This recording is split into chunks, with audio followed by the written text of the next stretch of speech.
بسم اللہ الرحمن الرحیم۔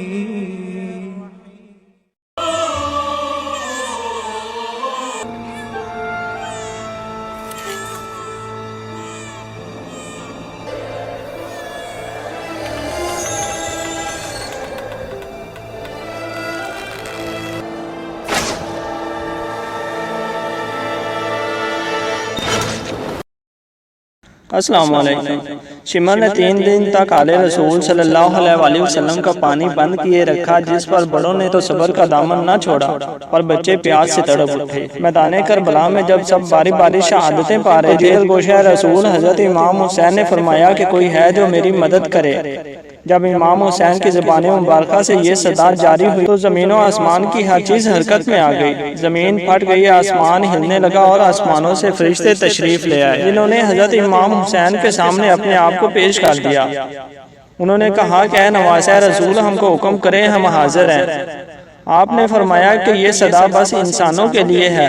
تمام انسان آپ کی صدا پر مسکرا رہے تھے کہ ایک چھوٹا سا بچہ جھولے سے گر جاتا ہے۔ حضرت رباب اس بچے کو حضرت امام حسین کے پاس لا کر فرماتی ہیں کہ جب آپ نے صدا بلند کی تو جھولے سے میرا اصغر گر پڑا، وہ آپ کی طرف حرکت کرنے لگا اور یہ دیکھیے اس کے ہونٹ خشک ہو چکے ہیں، 3 دن سے پیاسا ہے، ماں کا دودھ خشک ہو چکا ہے۔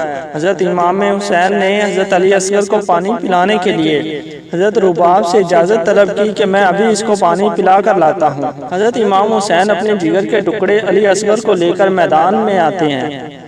حضرت امام حسین یزیدی لشکر سے کہتے ہیں کہ تمہاری جنگ تو نواسہ رسول سے ہے، لیکن اس چھوٹے سے بچے کا کیا قصور ہے؟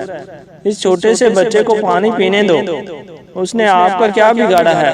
یزید گروپ کی طرف سے آواز آئی، اے حسین، پانی تم خود پینا چاہتے ہو اور نام اس بچے کا استعمال کر رہے ہو۔ یزیدی لوگوں نے کہا کہ اگر یہ بچہ خود اپنے لیے پانی مانگے تو ہم اس کو پانی پینے کی اجازت دے دیں گے۔ حضرت امام حسین نے حضرت علی اصغر کو اپنے بازوؤں پر بلند کیا تو حضرت علی اصغر خدا کے حکم سے بول پڑے کہ میں خدا کے آخری پیغمبر حضرت محمد صلی اللہ علیہ وسلم کے خون سے تعلق رکھتا ہوں، میں 3 دن سے پیاسا ہوں۔ حضرت علی اصغر کی صدا سے فوج حرکت میں آ گئی، ہر طرف کوہرام مچ گیا۔ عمر بن سعد اور شمر نے کہا کہ ایسے تو ہماری فوج بغاوت پر اتر آئے گی۔ یزیدی فوج کی طرف سے آواز بلند ہوئی کہ حرملہ تیر چلاؤ۔ حرملہ کے پاس جو جانوروں کے شکار کے لیے تیر تھا، حرملہ نے وہ تیر امام اصغر کی طرف بلند کیا۔ تیر بہت ہی تیز اور 3 نوکوں والا تھا۔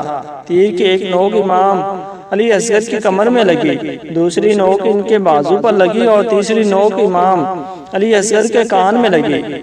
تیر اتنا تیز اور وزنی تھا کہ امام علی اصغر کا جسم چیرتے ہوئے امام حسین کے بازو پر جا لگا۔ تاریخ گواہ ہے کہ حضرت علی اصغر کا خون اپنے بابا حضرت سیدنا حسین کے بازو اور ہاتھوں پر پانی کی طرح بہنے لگا۔ حضرت امام حسین اپنے جگر امام علی اصغر کو اپنے ہاتھوں میں اٹھا کر خیمے کی طرف آئے تو بی بی زینب نے عرض کیا کہ یا حسین، میرے علی اصغر نے پانی پی لیا۔ بی بی زینب کے یہ الفاظ سنتے ہی سید امام حسین اپنے بازوؤں سے امام اصغر کو زینب کے حوالے کر دیتے ہیں تو بی بی زینب کہنے لگی، حسین، جس بدبخت نے ہمارے جگر کے ٹکڑے کو مارا، کیا اس کی کوئی اولاد نہ تھی؟ حضرت سیدنا امام حسین نے فرمایا کہ بی بی زینب، صبر کا دامن ہاتھ سے نہ چھوڑو، خدا کی مرضی یہی ہے جو ہمارے ساتھ ہو رہا ہے۔ ہماری جانیں قربان کرنے سے ہی میرے نانا حضرت محمد صلی اللہ علیہ وسلم کا دین بچے گا۔ آؤ ہم علی اصغر کی قبر کھودتے ہیں اور علی اصغر کو زمین کے حوالے کرتے ہیں۔ حضرت سیدنا امام حسین نے اپنے خیمے کے پیچھے حضرت علی اصغر کی قبر کھود کر ان کو کربلا کی گرم زمین کے حوالے کر دیا۔ جیسے ہی امام علی اصغر کو دفن کیا گیا تو ہر طرف خون کی نہریں بہنے لگیں۔ جیسے ہی امام حسین کی شہادت ہوئی تو بیویوں کے خیام جلائے گئے۔ حضرت محمد صلی اللہ علیہ وسلم کے دین کی خاطر لڑنے والوں کی گردنیں کاٹی جانے لگیں۔ جدیدی فوج نے تمام سادات کی گردنیں ان کے مبارک جسموں سے الگ کر دیں۔ پھر عمر بن سعد نے کہا کہ کوئی سر باقی رہ تو نہیں گیا؟ ایک ظالم اور بدبخت نے کہا کہ ایک سر رہ گیا ہے۔ وہ ہم کو نہیں ملا۔ شمر نے کہا اب کس کا سر باقی ہے؟ اس نے کہا کہ امام حسین کا وہ سب سے چھوٹا بیٹا جسے ہم نے تیر مار کر شہید کیا۔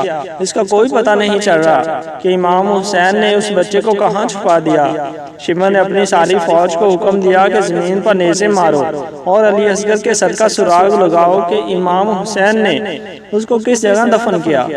یہ بدبخت لوگ کربلا کی زمین پر نیزے مار مار کر امام علی اصغر کے سر کی تلاش کرنے لگے۔ آخرکار ایک جگہ پر نیزہ لگا اور امام علی اصغر کا جسم یزیدی لوگوں کو مل گیا۔